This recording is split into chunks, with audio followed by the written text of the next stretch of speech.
This is our second in our series of our biostatistics seminar series for 2011, and it's a real treat today to have Professor Mike LeBlanc from the Fred Hutchinson Cancer Center in the University of Washington here visiting us. Mike and I go way back. He was actually one of my professors at the University of Toronto and was on my dissertation committee as well, so it's kind of neat to have him here all these years later. He's a real nice blend of a statistician that works between sort of the applications and the theory. And in terms of his statistical research interests, he does work in the design and analysis of clinical trial data, sort of some exploratory data analysis tools for survival data, and then something that he kind of became quite famous on, which is sort of adaptive regression techniques. So one of his famous areas of work is something known as survival trees, which have become very, very popular. In terms of his collaborative research focus, I'll read off what he's got on his webpage, but he focuses on the design and analysis of therapeutic clinical trials. He leads the statistical activities related to Phase 2 and Phase 3 clinical trials in lymphoma for the Southwest Oncology Group for the SWOG Statistical Center. And he's currently investigating design and analysis methods for targeting patient subgroups appropriate for both Phase 2 and Phase 3 clinical trials. So today he's going to be speaking on looking at interactions, which is something he's been playing around for a lot of years, and in this case is looking at the impact of genetic data in clinical trials. So welcome to Mike.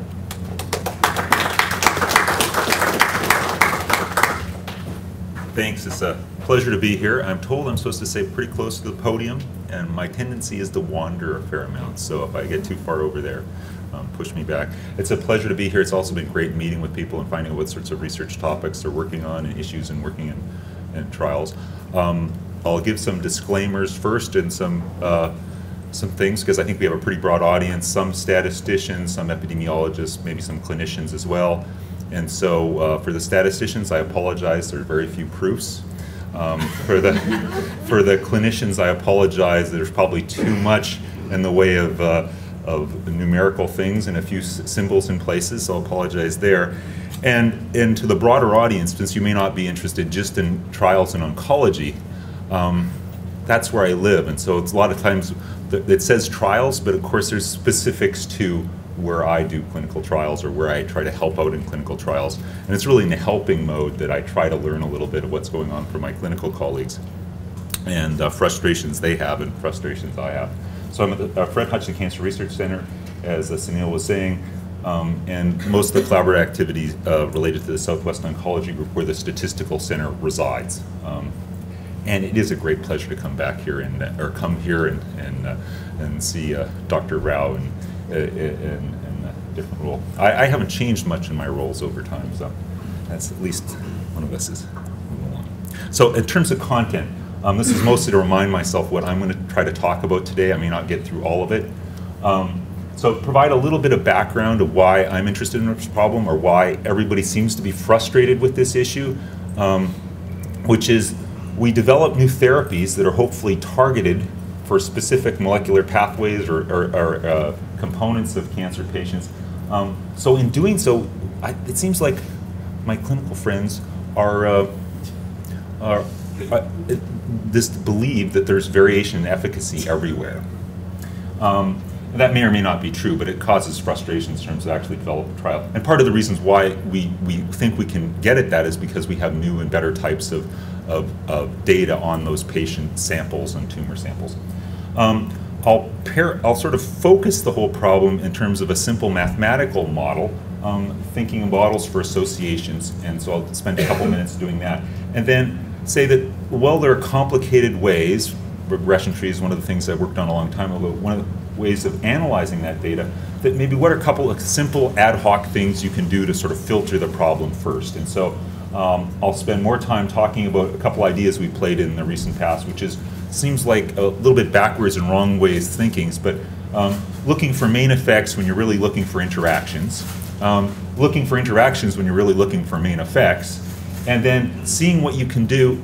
Can you put this to work and say, in the context of the clinical trial, how bad can I go if I try to learn about what's going on while the study's actually going on? You know, adaptive trials are a big deal now, but there's various flavors of what people mean by adaptivity, but is that always a good thing? And then probably the most important part of this slide is to acknowledge who I work with. On the interaction side, I work with Charles Cooperberg, who's also at the Cancer Center, and it's always great to have great students around. And James Dye is a former student who we hired back to the Cancer Center again. We didn't let him get very far. And then a long-term clinical collaborator in terms of methods development is John Crowley. And below that slide are a lot of statisticians that I work with closely in terms of clinical trials design, but they are not listed on this slide. So what are some current issues? And many of these, I think I meant to state, it's very clear I'm a statistician, so I really don't understand what's going on in terms of the biology, in terms of what's going on here. So please feel free to interrupt me and say where I'm misguided in those areas as well. But here are some current issues in clinical trials. Of course, the most basic level when you're trying to do a Stat 101 course is say, what are you trying to find out about it? In the end, it's probably overall questions. Is treatment A better than treatment B? But the trouble is, as I said, that there's additional complexity now, and it may not be so simple. So because we can collect all these measurements on patients, genetics, proteomics, we're going to sequence everybody and everybody's tumors.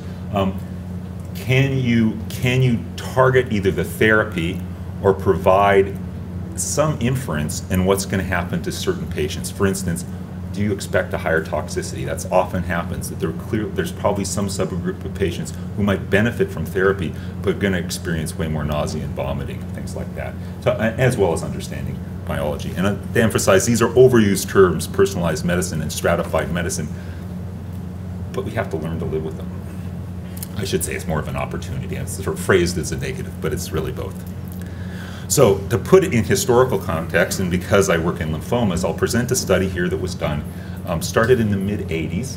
It also gives a frame for people who don't work in oncology why the timeline is so long. It was published out in the mid-'90s, early '90s, so it took a few years to accrue and a few years to get follow-up. And it was negative. There are 4 treatment arms here listed, probably too small by today's standards in terms of total number of patients, but the control arm in this study was CHOP. It's a combination chemotherapy. All the other ones are also combination chemotherapies. And there have been pilot studies for each of those 3 other arms. They look great. But in a randomized comparison, there was nothing going on. So nothing was better than CHOP alone. And this was an important study, and it's negative because it kept CHOP as a backbone for diffuse large B-cell lymphoma patients for a long time. So it was a critically important negative study. But what's not highlighted in this slide is the heterogeneous mess of patients that were on this study by today's standards. There's B-cell lymphomas, there's T-cell lymphomas, there's mantle cell lymphomas. We might be treating each one of those patients differently now. We suspect treatment at least have different prognosis, but also the efficacy. And I assume everybody's familiar with survival curves. So this presents the proportion of people alive as you move along. I got my laser pointer here if I know how to use it right. So years from registration or from randomization, this presents the percentage of patients alive over time. So I'll present several survival curves, so I want to make sure everybody's on that basis. Please interrupt me anytime you want to. So where have we come since that time? Well, we do have treatments that target different groups. Breast cancer, we have Herceptin. We have other treatments in different groups in colon cancer and lung cancer. We have, back to lymphomas, we have Rituxan, which was called here rituximab, which targeted CD20 positive B-cell lymphomas, a subgroup of that first study we saw before. We have, excuse me, I'm blanking on the imatinib. I'm blanking on the drug name for that. But it was a study I was involved early in the Southwest Oncology Group where the effect was so large we couldn't randomize it against standard therapy. And so those are the drugs that are targeted at specific tumor types. But in addition to that, there's people developing risk scores which don't just predict outcome, but are hoped to predict whether the treatment's efficacious or not. And there's one that's commercialized called Oncotype DX, and I'll show an example of that in a bit. But it has implications in terms of trial design. So I don't want to take this too long, but where did we come from that point? Well, in this century, there was finally a study looking at Rituxan in these diffuse large B-cell lymphomas that were CD20 positive, actually in older patients. And what you saw that it doesn't look like a huge success, but it was significant and repeatable that Rituxan, this targeted therapy, actually improved overall survival and progression-free survival. And then thinking about this almost the same time as this, there was a lot of gene expression work being done. I was involved with some of it, looking at prognostic subgroups done primarily out of the NCI, and there's a paper by Rosenwald here. But the message was that even though we could, once again, we could show an improvement in these CD20 positive patients, but we still were looking for, does everyone respond to Rituxan or not? And so even though we can do prognosis analysis, we still don't really know yet whether there are subgroups that are more better treated by that drug or not. Some people have some ideas, but they really haven't been validated yet. So keeping with a little bit of repetition is a good thing, I'm going to show a schematic of what I'm talking about. So the basic underlying premise is that if you have some genetic attributes, and these could be, you know, one-dimensional, 10-dimensional, million-dimensional genetic attributes that are reduced down to some level, that the treatment, it's the new standard outcome, and think of the vertical axis here as survival, a response to therapy, that this new treatment is better than the standard, but maybe it's only for a subclass of these attributes. So that's why those bars diverge there. The additional complexity, of course, is the adverse event aspects may be different. You may get higher numbers of toxicities making people sick in a different thing. So the theme is, how do you design studies that are easy to interpret, that gives you good answers when you got this variation going on? There's a next level question I'll get to in a minute, but I think it's always good to have a low bar first before you jump over the big ones. So, I guess I'm not looking at the camera here. Genomics, proteomics, these are the data classes that we have to deal with. Everybody's familiar and excited about genomics data, but there's high dimensionality throughout, even in terms of what we measure in terms of patient outcome, in terms of we're not just measuring disease, we might be measuring 300 different toxicities that we're trying to characterize. On top of that, we're measuring all these standard traditional measures in the lower corner here, dealing with, you know, they're taking concomitant medication, the other sorts of things going on in here. And these are true clinical studies and outside of clinical studies. So I once made the analogy that everybody's talking about the big P problem, the little n problem, but really it's when you're looking at interactions, it's a big P by Q problem. It's really, you're trying to look at those interactions floating around there, or it may be with genetics or proteomics would be, P by Q problem. And really, it gets worse than that, because ultimately you're looking at multiple different endpoints. So multiplicity plays a role as well. So there's these two components going on, which I think make trials difficult to do nowadays, is the fact that not only do we think the efficacy varies, but of course we think it could vary in all these different ways. So these two interplays going on there. Let's see, I just want to make sure I'm keeping to some reasonable time here.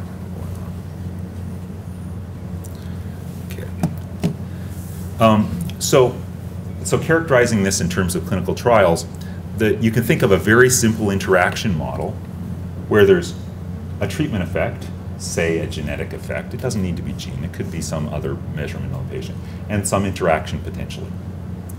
And so there's two cases. The one we hope for in many respects, it makes the statistics easier, that the treatment's essentially effective regardless of the other stuff. There might be different baseline factors, but it's going to work pretty much for everyone. It makes the story easier to tell in the paper, it makes power better.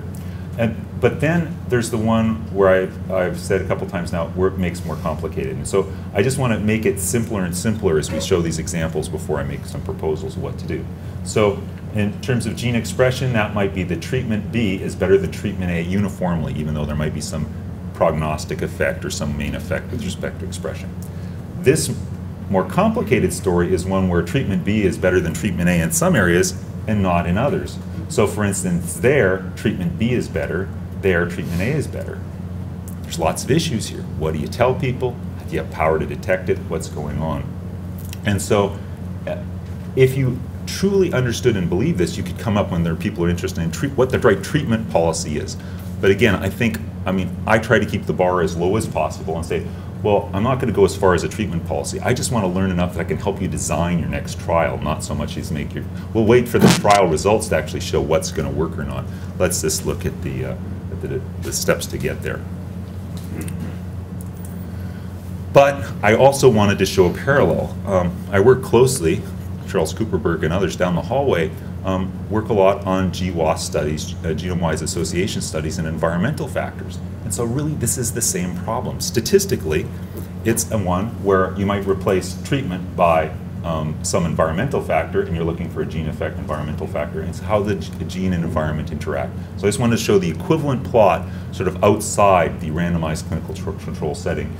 And thinking about gene-environment interactions, they're potentially of a certain dimension, but gene-gene interactions are a much higher interaction situation. But the plots are similar. I mean, something easy would be that there's some genetic effect, but it's in the same direction across all the levels of this environmental variable. Of course, it could be more complicated in that it could flip, and it's the same story, some of the same statistics, which is why we collaborate on these problems, is because the multiplicity issues, the low signal issues, they're sort of uniform across these general topic areas. And where do we learn about these things? So I think it's useful to go through the stages of clinical trials that are commonly done in oncology. So phase 1, where you look for a safe dose or side effects or early activity. Phase 2, where you start to learn a little bit about efficacy. Is there sufficient promise for further testing? You might get a better read on some of the toxicities. You might refine the dose. You're going to compare it with your friend's results in a different study. But in this new world where everything varies, it becomes much more difficult to actually do that phase 2 study. Do you do a big phase 2 study and collect the genomic data and then hope to have an estimate of whether there's an interaction so you can help you design your phase 3 study? So that's why I have that red modeling sign here. As a traditional statistician, I'd say I do my phase 2 study, I get nice clean results, I present the investigator with the estimate. But maybe we want to be a little bit more aggressive in this early stage, in some sensible, well-controlled stage. If you can figure out the right design, then you go to phase 3 and you do the stochastic proof that makes everybody randomize it, you compare whether the treatment's better. But this is the other place where a lot of modeling happens. At the end of this negative phase 3 study, you have the genomic data. You say, for the next time around, could I have done a better job here? Could I have found some interactions? So those two spots are where modeling happens. The first one might be, a little bit aggressive because you don't have much data. The second one often happens to try to learn for the future. The thing that's complicated about that's good about the first one, it's answering questions about the drug you really care about. The one in the second one was the negative study, may not be the drug you care about anymore, so that might change things a bit. So how can this help you think about the new study? If you could find that group, then you could say, how am I going to design the study, the next study? When it would be something where, if you could find the group where, suppose there is an interaction, that's sufficient, but that's necessary but not sufficient. But if you found that subgroup where that treatment actually performed better based on your phase 2 data or prior data, you might send those patients who are in that group, call them R positive, and then randomize them to treatment control. Now this is a much more efficient design because you're not randomizing those people you don't think are going to be efficient. You're not messing the water up. And it's a classic statistical problem. If you throw a little bit of extra data in that you have to analyze that has no association, it doesn't affect your sample size a little bit, it affects it a lot. That dilution will have a huge impact and power. So that's sort of the ultimate result of what I'm looking for. If you can find these interactions, if you know they're real, then maybe you can design a study that's more efficient to actually answer the question you're interested in terms of treatment. Of course, there's a disadvantage down here in the red. If you're really interested in the marker, not the treatment. I'm often interested in the treatment, not the marker. This doesn't answer the question, doesn't prove the question, right? Because you can't test the interaction in a new study, you just have it for the answer for the treatment. So in that case where you know less about it, you might do a more traditional study where you measure, you might have the sample sent in as the patient registers. They're either expected not to be active, but you don't really know for sure, because that's usually we're in the state of not really knowing. And the ones you really think probably are going to benefit, we don't know. But you randomize everything, and at the end, you'll then be able to test the interaction in a well-controlled, formulated way. You'll be able to make treatment decisions in terms of this, if you have enough power, but also come away with an understanding of what that marker means in terms of the patients. So there's the ultimate goal. Just to put this in some real context, there's a breast cancer study that this opened that uses a gene expression score to essentially do this. It was developed elsewhere. It's called Oncotype DX, and many of you may be familiar with it. But it's interesting in the sense, as a statistician, this gene expression score, fairly simple, 16, 21 genes, was developed and found as a main effect. And that's what most of, as Neil says, we work in adaptive regression models. Even though I built models with interactions, mostly I was looking for prediction of a patient.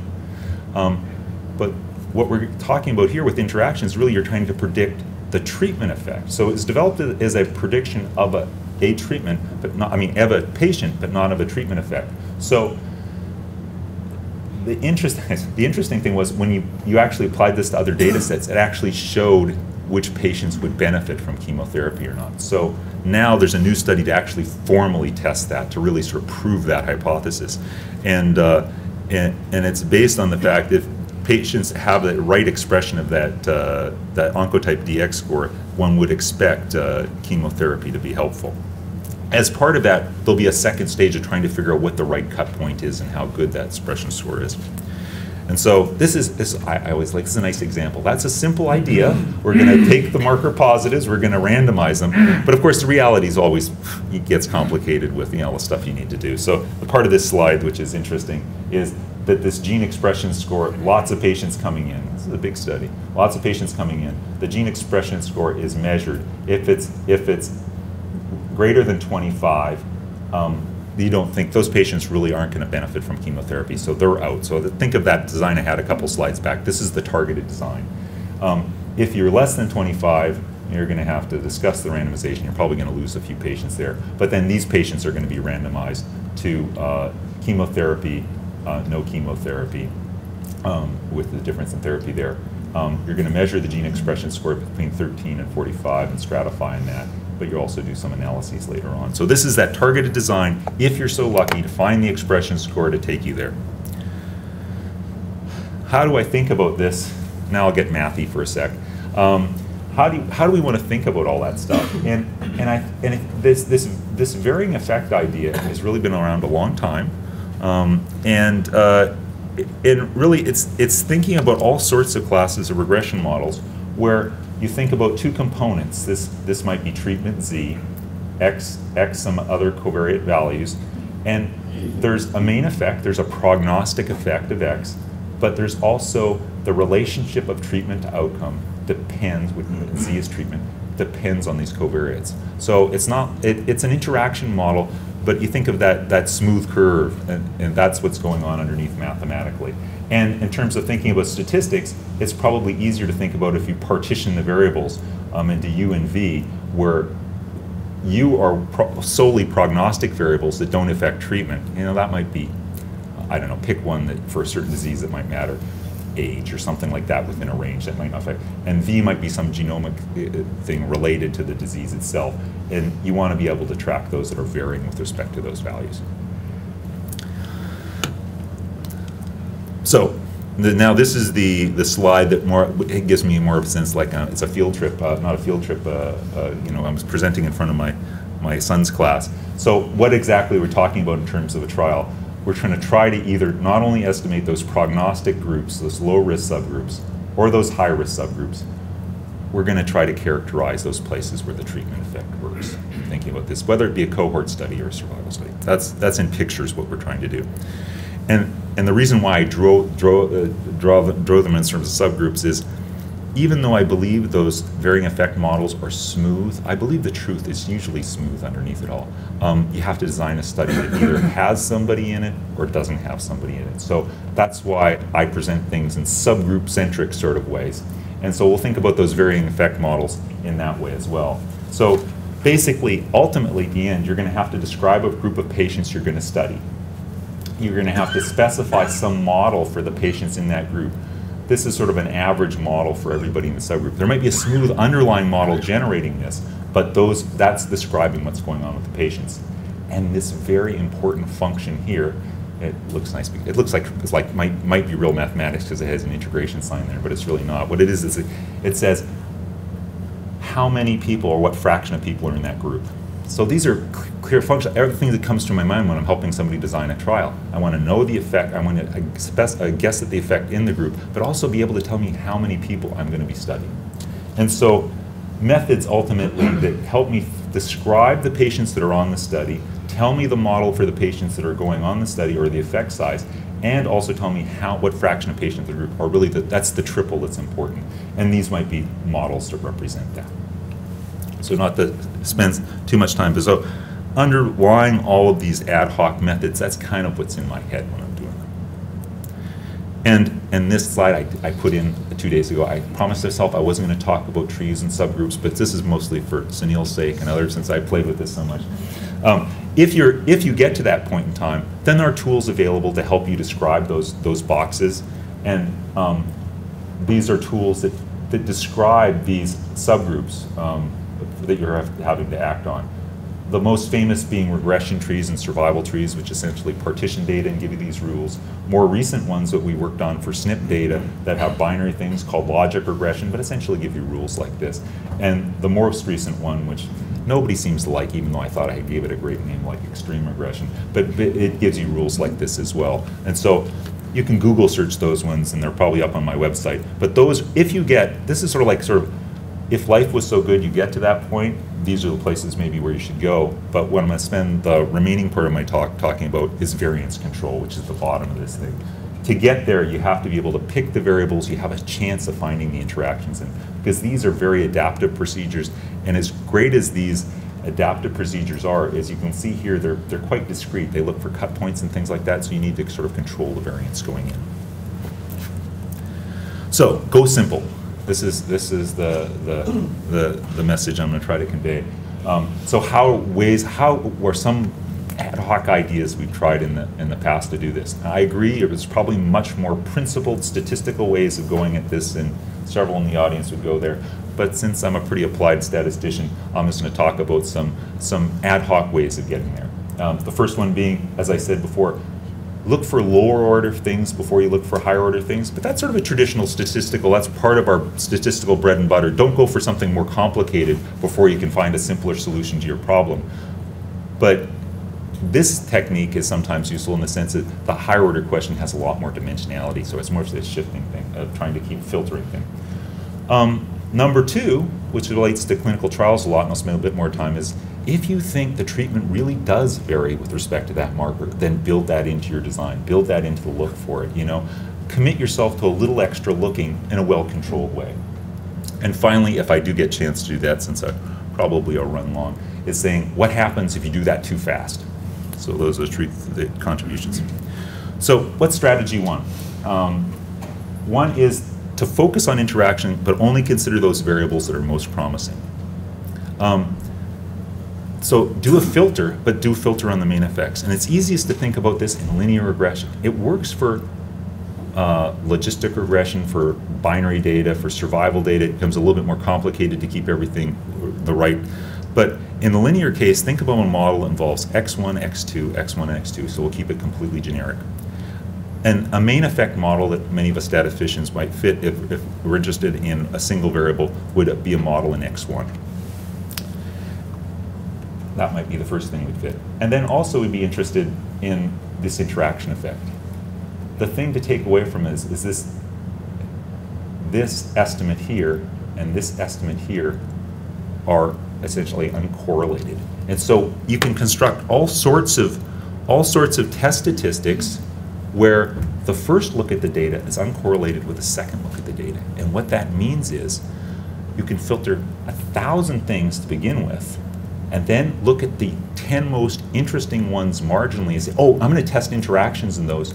But statisticians always like to do Bonferroni collection and things like that, or some version of, you only need to control your type 1 error for the second look.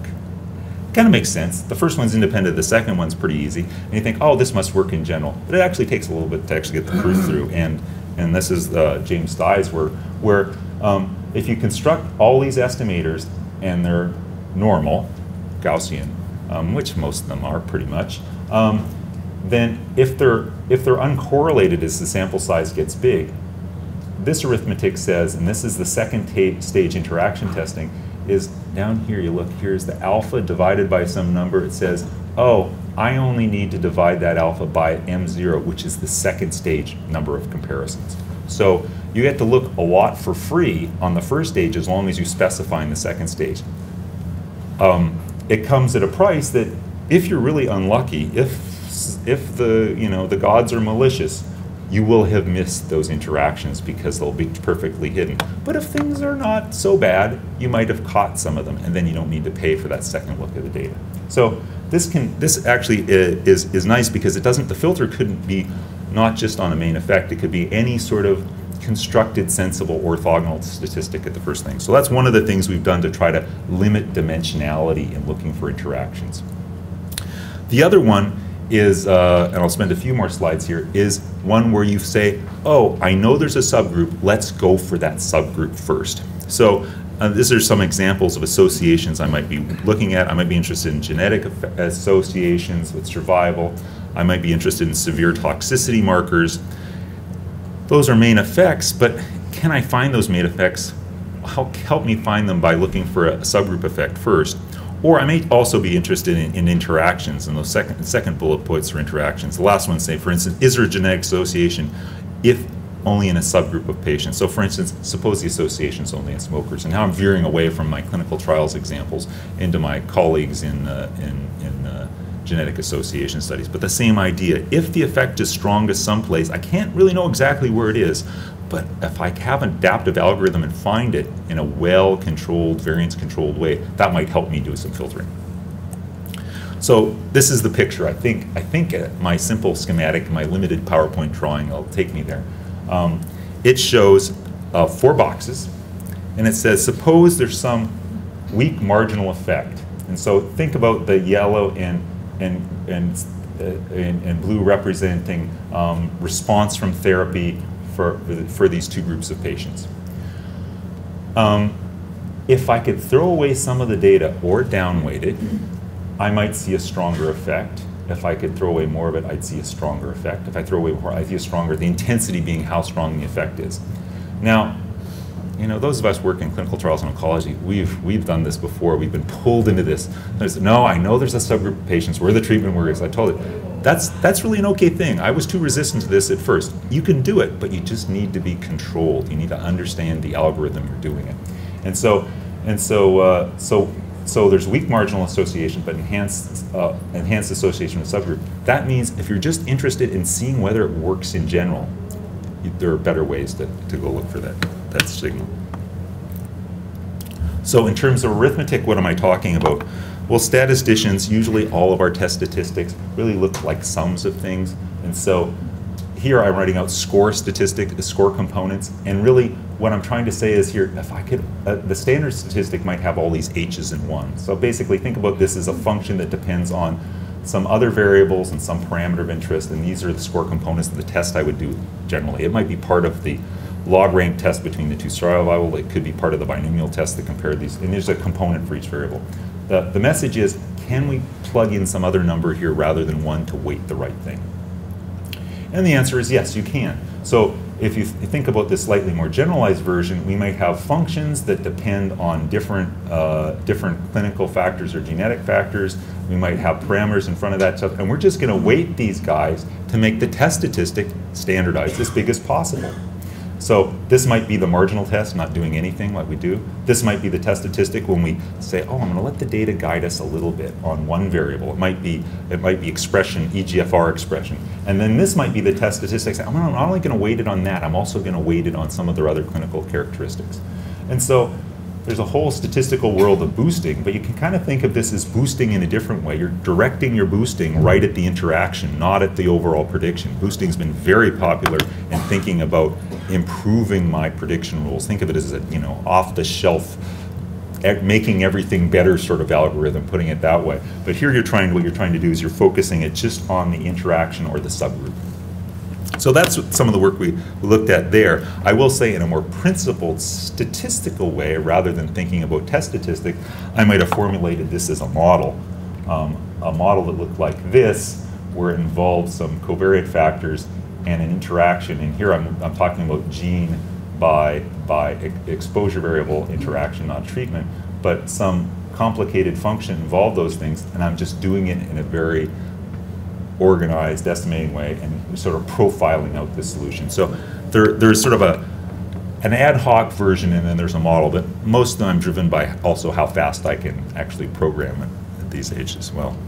And on top of that, so I said boosting, but of course, there are ways of getting almost there by doing more efficient methods. And so we actually end up doing estimation using a very popular technique that many of you have heard about before, using L1 type regularization. And in fact, the algorithm we use is related to that in some respects. It's a Large-like algorithm. But basically, it's a fast way of doing, for us, it's a fast way of doing boosting in a way we can focus on the interactions at hand. And the final thing, as a statistician, you always need to know what the p-value is. No, you don't always need to know what the p-value is, but some of us use it as a good summary statistic. And so these very simple, the advantage of working in simple statistics is sometimes it's also easy to do calibration for what error is. And so essentially we construct these by adding a little normal noise on and see how good it performs against the null situation. And this allows us to control the covariance. Figure you're calculating hundreds of test statistics. You don't want to do something like Bonferroni in some of these situations where things were highly correlated, and you want to control the overall error rate. And so this provides it's just basically a mechanism to control the error rate. And so I don't want to go through all of a simulation study here, so I'll get to the guts of it just in terms of a curve here. If you just tested in the situation, I'll go into too much detail. This is the size of the interaction, so basically how much that color intensity changed over the way. And then if you just did a marginal test statistic, this black line, that might be the power. Because even though the interaction is increasing, that's inferring some marginal effect in this situation. You could estimate all of those parameters, those alphas before, which basically I'm going to fit this big whopping model with maybe 5 or 10 parameters and see if I can find that interaction. That actually does better, at least it wouldn't always do better, but in this situation, which is fairly well controlled, it did better than the marginal test. And then this says, okay, I'm doing variance control. The stage-wise method, or basically that estimation procedure and weighting, and you get better power there. And so think of this as another filtering device where I may have only picked out 1 or 2 variables by filtering on these interactions that I can use later on and find out what's going on. But variance control is critical. We always design these studies for a main effect. We barely power them up to answer the treatment effect. So even though those associations may be real, we have to be realistic in the fact that there's a lot of variance in our systems. At least in oncology, there tends to be a lot of noise when we're looking with patient outcome data. And this was an example of actually trying it in a myeloma patient population. Our endpoint here actually was, and it was SNP data, our endpoint was a combination of early death and progression, sort of like how bad does the patient do immediately. I'm sorry, my PowerPoint, I put that slide over top of my text there. But we calculated these test statistics, and the coloring is like I had before, where yellow was the marginal, green was doing a little bit of adjustment thing. So you can kind of think of this is how much I shoved those test statistics larger. Of course, that's not entirely fair. I have to pay for all that looking. So down here, I've sort of said this marginal test statistic was 3.29. It increased doing this stage-wise weighting went up to 4.76. But if you try to calibrate for all that looking in some, sensible way, that the family-wise controlled p-value is still 0.031. So we found something. We probably wouldn't have found it doing the multiple comparisons on the marginal test, but we did find it by doing the weighting in this example. So if there are interactions, and I believe there probably are, you can help yourself a little bit. Uniformly, not necessarily. So on the West Coast, we don't think about Florida when we're thinking of sunny weather. We always think about Hawaii. So I had to have my schematic of what I'm trying to say this more generally model-based. So we're trying to think of, really all of these methods are think about gating. We're trying to gate the therapeutic effect or gate the environmental effect. And the analogy I came up with, and I'm told this isn't particularly helpful by my colleagues, but I still love it anyway, so I'm going to try it yet again. So if you're looking at the Pacific Ocean, the cool thing about Hawaii is not necessarily the palm trees. We know there's other places with palm trees. The cool thing about it is the fact that there's a weakness in the crust. and those islands have formed as the openings have moved over top. It's created these volcanic islands, and if you looked at the ocean in general, you wouldn't have found it. But if you could focus in where the weaknesses are happening, you see where that stuff is coming through. So that's my analogy. Sort of, if you can construct algorithms in a fairly principled way, focus in where there's some therapeutic activity, then you should be able to find it. And I should say, following off, it's again good to work with good students, and Nino Pasheva at the University of Washington is working on something called directed boosting to try to come up with these in a reasonable way. How are we doing on time? Okay, so this is the last component of ad hoc ideas to try to filter through data, and this is one that I've been thinking about recently because. In my collaborations, there is so much pressure to make quick decisions. So can we use those interaction tests to really help us design studies on the fly or at phase 2? And so this is sort of the attempt to do that and figure out what the properties are there. So first, it's good to remind ourselves what phase 2 trials are good for. They're good to decide what you're going to do for phase 3 studies. Everybody wants them to look at. I should also, since I'm being videotaped, I should also mention the fact that this slide was really partially stolen from Rich Simon at the NCI, so I've got my disclaimers there. You want to, and then nowadays you want to identify biomarkers of interest and be able to screen for subpopulations. The question is, how do you have to formally test this in phase 3, but the thing you're formally tested might be based on a relatively small sample size. You could commit yourself to the wrong direction early on. So what implications does this have? Clearly you want to do it, but again, you want to be careful. And I get pushed to do this a little bit, and I think it's a good idea, but it's good to think about it. So the basic idea is looking at the data as a variable process. So these subgroups that I'm going to design my phase 3 trial on, say individuals with gene expression above 25.3, might be too aggressive of a look.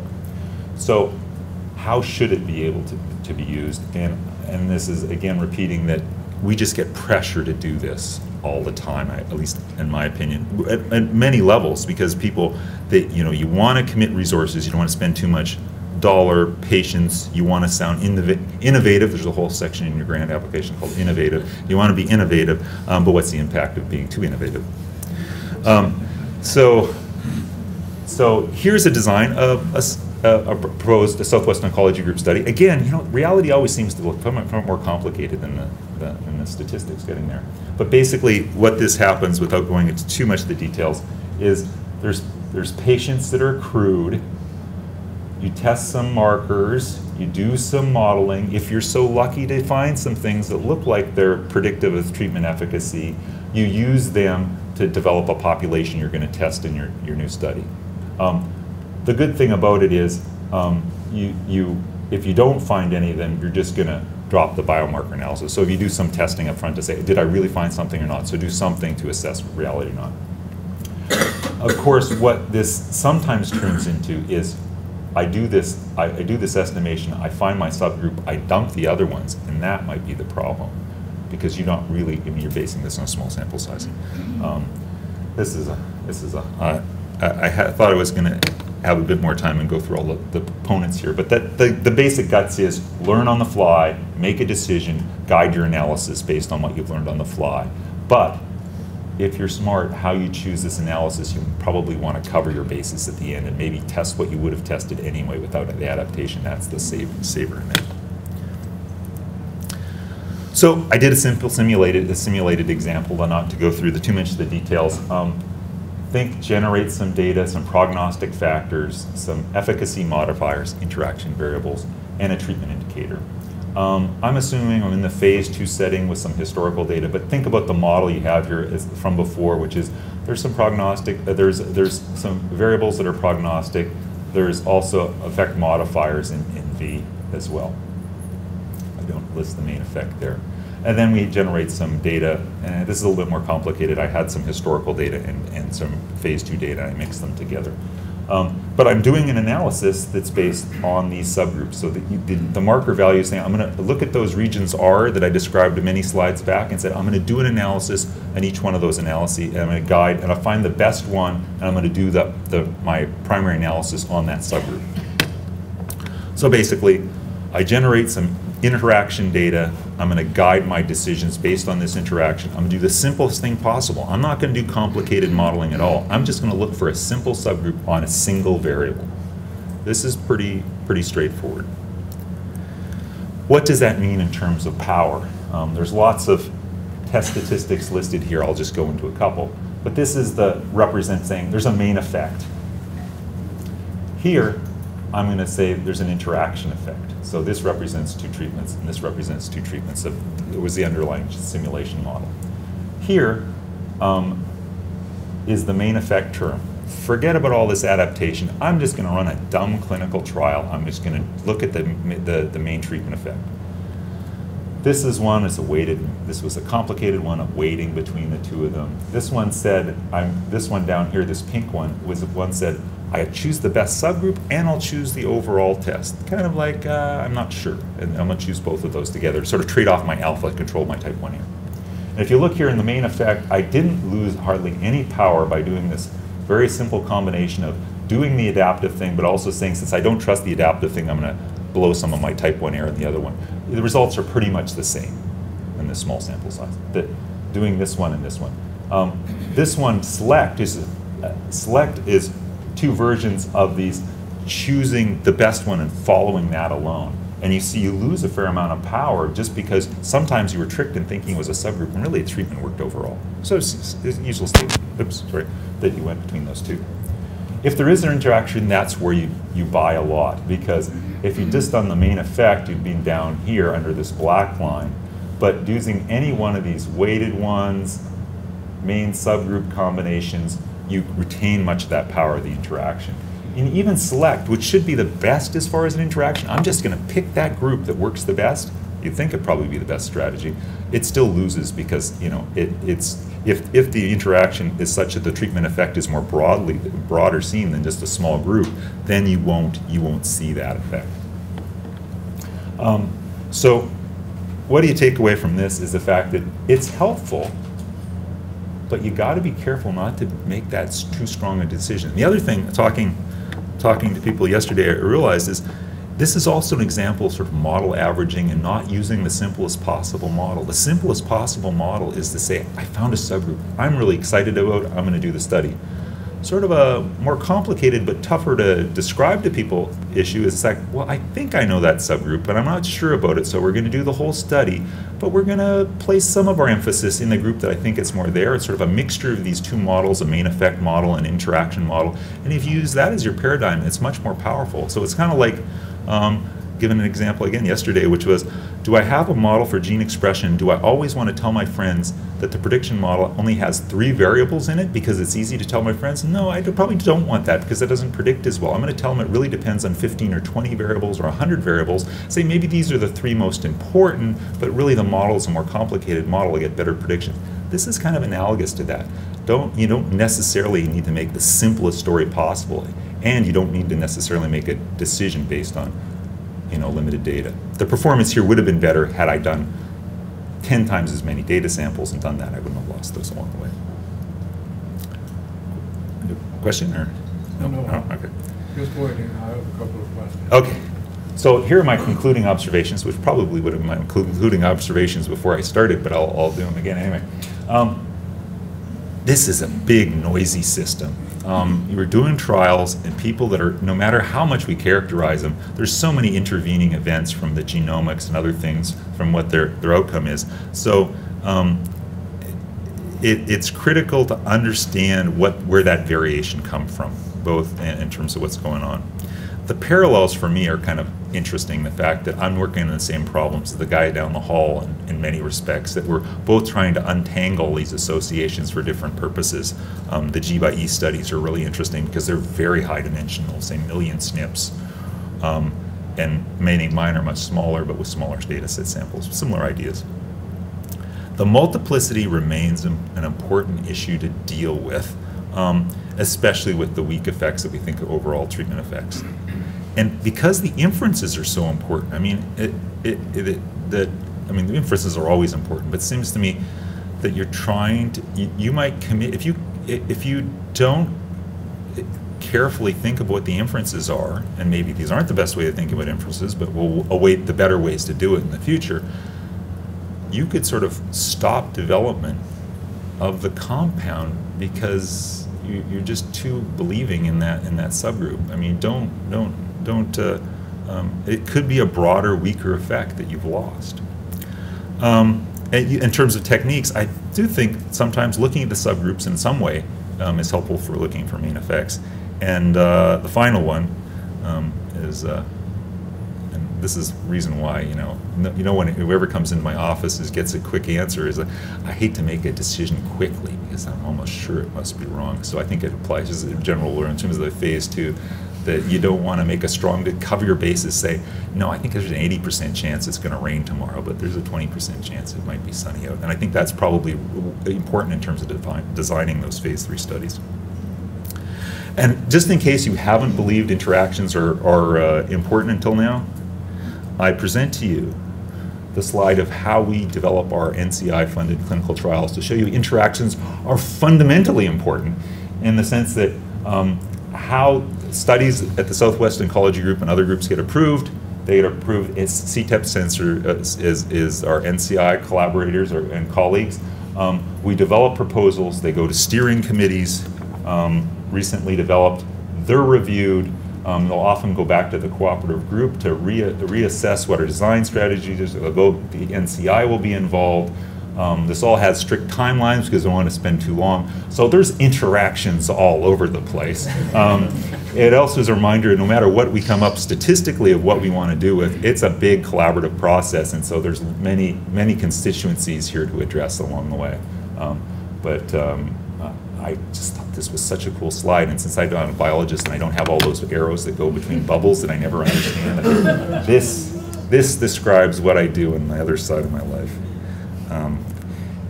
These are some references for that. I can give these to anybody if you want to put on a website. So basically in several things, how do we deal with phase 2 learning and varying efficacy in terms of phase 2 studies? This was just saying, how do we deal with different histologic subtypes? These are ideas of looking for main effects to find interactions in genomic studies primarily, but also in randomized clinical studies as well. Interactions to find associations. These are the related topics here. Here's some design paper related to actually finding those. And those are some references for some of the things. And believe it or not, there are at least 2 or 3 days of the year where it's actually sunny in Seattle, and this was one of those days. The mountain really isn't that big. It's been enhanced in some way. I'm not saying it's like sort of they weighted that thing going on. So, and thank you very much.